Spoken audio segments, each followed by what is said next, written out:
Hi there. In this video, I want to talk about the fourth listening text section. That's section 4 in the listening test. And this is a special strategy tutorial that I've got as a request from a subscriber. So, if you want to find out the key tips to get the highest score in the last section of the listening, make sure that you watch through to the whole of this video. So, let me just explain what I'm talking about specifically. Remember that the listening test of IELTS has 4 different audio sections. 1, 2, 3, and 4. So in this video, I'm going to give you some tips and strategies in how you can perform best in that 4th section. That's the last part of the listening test. Before I go into the specific tips, let's just remind ourselves of what that 4th section is about. The 4th section is going to be the most difficult part of the listening test. The speakers speak a bit faster and the content is more complicated because it's concentrated on a lecture. Not a full lecture, just a few minutes, about 5 or 6 minutes from a sample lecture. As we go through the tips today, I'm going to work with a section 4 example. Now, you can find this example yourself at the IELTS.org website, and I'll put a link in the description. This particular example is open to the public. Anyone can access these samples, so I would say it's fine to use for this YouTube video. Let's get started right away on the tips now. The first tip is to use the preview time and review the questions carefully. Remember that in the listening, the instructions will say you now have some time to look at questions 1 through 5. At this point, it's really important to study those questions carefully and identify the key words. Let's look at the questions for this example of listening section 4 that I'm going to use. If you look at this one, then you'll see that it is a table completion exercise. The instructions are to write one word only. And also, notice how the questions are organized inside the table. We're going by row, not by column. So the top row is question number 1. The middle row, we have questions 2, 3, and 4. And then the third row is question number 5. So you can see by looking at this, the key words are associated with the blank of each question. i.e., question 1, the key word would be enjoyment. Question 2, positive experiences. And also notice the key words of the column. So question number 2 is positive experiences related to social and environmental factors. Question number 3 is the other factors column, and again we've just got the keyword good. Question number 4, you can see it's under the column of personal characteristics, and a key word here would be daily life. And then lastly, for question number 5, we're back to the column of social and environmental factors. And your key word here would be good interaction. So in summary then, for the key words, we know we need to identify 2 things related to social and environmental factors, 1 thing related to other factors, and 2 things under the personal characteristics column. Remember that you can also make notes or just draw lines or make a little diagram on your piece of paper to remember these things. Now, by studying the questions in this way, you've got an idea of the 5 pieces of information that you need to get from the audio when you listen. And that's one point that's worth remembering. There are only 5 things that you need to get from the audio. Everything else is going to be irrelevant. The next tip number 2, is to identify signposting language. Signposting language relates to the structure and organization that the speaker is using. Some examples might include first, second, third, moving on to, finally, what's interesting is, in contrast. Signposting language tells you about the relationship and the connection between ideas in the talk. Now, let's look at our example section 4 that we're working with. So I'm going to show you the script for section 4 at this point.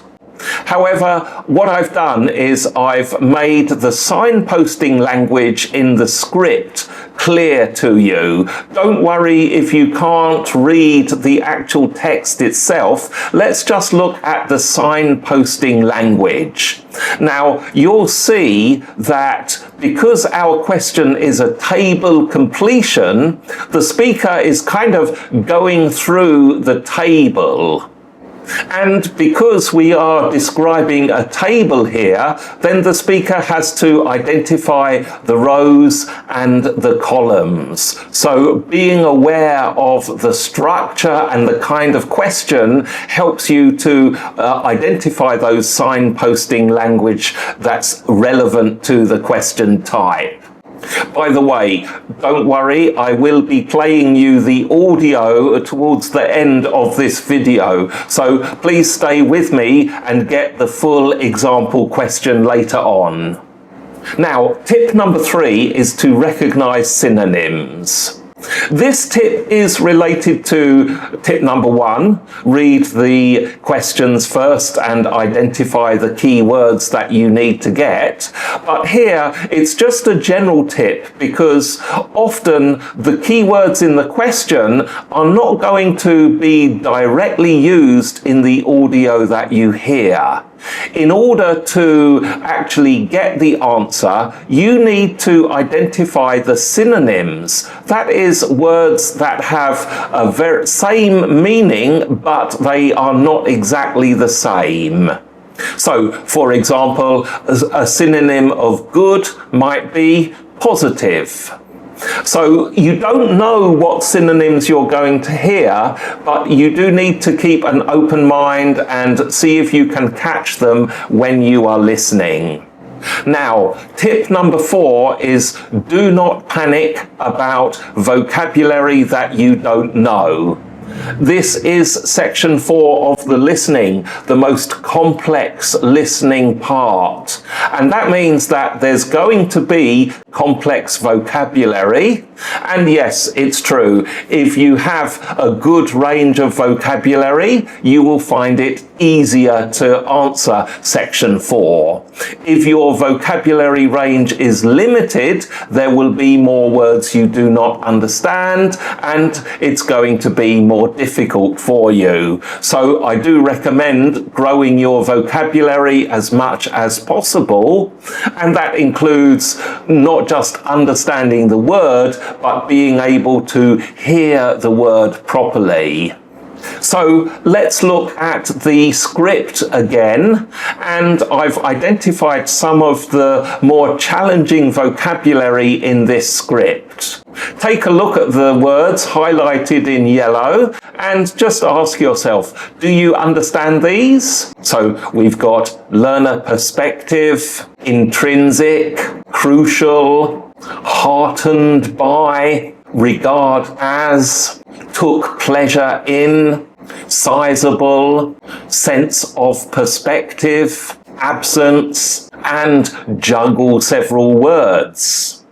Alright, so they are 4 main tips. Now, as I promised, it's time to actually do some practice. So I'm going to play you the actual audio from this section 4 of the listening. Again, this is downloadable from IELTS.org, so you can try it yourself. And let's just listen, and also you can try to answer the questions 1, 2, 3, 4 and 5. Now, this is a YouTube video and you're joining it for fun, so I will include the audio script with you so that you can read and see the script as you listen. Okay, here we go. Let's do it. You will hear part of a talk about research into learner persistence given by a university lecturer to her colleagues. The second section of my questionnaire looked at learner persistence under 3 main headings: social and environmental factors, other factors, and intrinsic or personal characteristics. I identified 3 levels of importance for each of these. At the first level, those points identified by participants as most important in learner persistence. For social factors, many respondents said how crucial it had been to have good support. Though there was no one specific source, it could be family or friends. As regards other factors, students are heartened not so much by high grades, but by what they regard as success in study. And for personal characteristics, many respondents reported that they took pleasure in challenge and that this was regarded as very significant. At the second level of importance, in the first category, a sizable percentage talked about the fact that they had enjoyed themselves in school as an important social factor. In the second column, other factors, a number of people said that what was of most importance was decent health. This had a fairly strong influence on their persistence in their studies. And then, under the heading of personal characteristics, there were quite a large percentage of respondents who mentioned they felt it was important to have lots of interests in their everyday lives. This gave them a depth and sense of perspective, which less persistent learners might lack. And then, onto the third level. Under social factors, several respondents talked about good relationships with their tutors. For other factors, they mentioned lack or absence of any problems in their families. And finally, under column 3, they identified an ability to juggle several roles, what we might call their capacity for multitasking. All right, thank you. And here are the answers. Did you get all 5 right? Let me know in the comments. So they are the 4 main tips that I have for you to help you do better in that last section of the listening test. Just to recap them, number 1, make sure that you preview and study the questions first, identifying the key words in the question. Number 2, master the signposting language and consider how the questions are organized, which will determine the signposting language used. Number 3, watch out for synonyms in the audio. And number 4, do not panic about difficult vocabulary. That's the main thing. However, I would also like to add 2 more bonus tips to this video. The first bonus tip is to try and build your listening power. As always, practice, practice, practice is the thing that leads you to a higher score in IELTS. And the good news is the internet is our friend. There's plenty of material online that can give you listening practice if you don't have enough listening tests to work on yourself. One of the easiest places to go is to look at TED Talks. And they are great because many of them are 10 to 15 minutes long, which is just right for getting listening practice. You might also want to just go into YouTube and type in university lectures on topic XXX and see what kind of university lectures you get. It is good to practice with a similar style of audio that you're going to encounter when you do your listening for IELTS. But if you're listening, it's useful to give yourself a purpose. And if you get hold of some university lectures, or you get a TED talk that you'd like to practice your listening skills with, what do? Just sit back and listen as if it's kind of a passive, relaxing listening experience? No, you need to actually work and interact with that listening. So here are 3 general questions that you can use before you start doing that listening practice with TED or something like that. Here they are. What are the 3 main points of this lecture? What is the speaker's purpose? And question number 3, what can I learn from this? You might also like to create your own questions.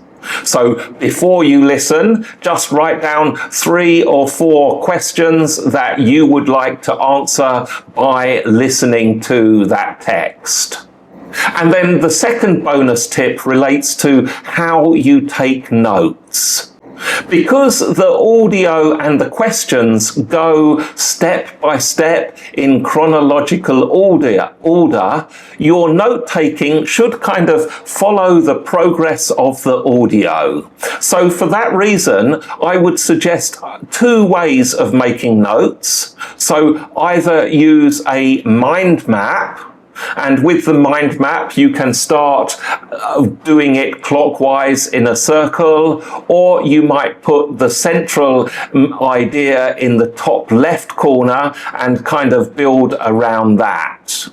If you don't like mind maps, then try and keep your note-taking vertical. So you move down and make a new line for each new note that you take as you are listening. So there we have it. They are a few ideas and a little bit of practice on how to perform better in section 4 of the IELTS listening. Let me know in the comments if you need any more help on parts of the listening. What kind of listening questions would you really like to practice? And of course, if you have any other questions about the listening section of IELTS, put those in the comments as well. It's great to hear from you, and I'm here to help you improve your IELTS score.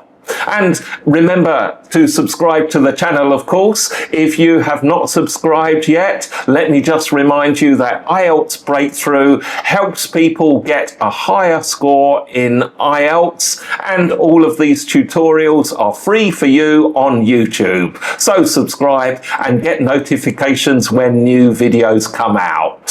Thank you so much. I'll see you in the next video.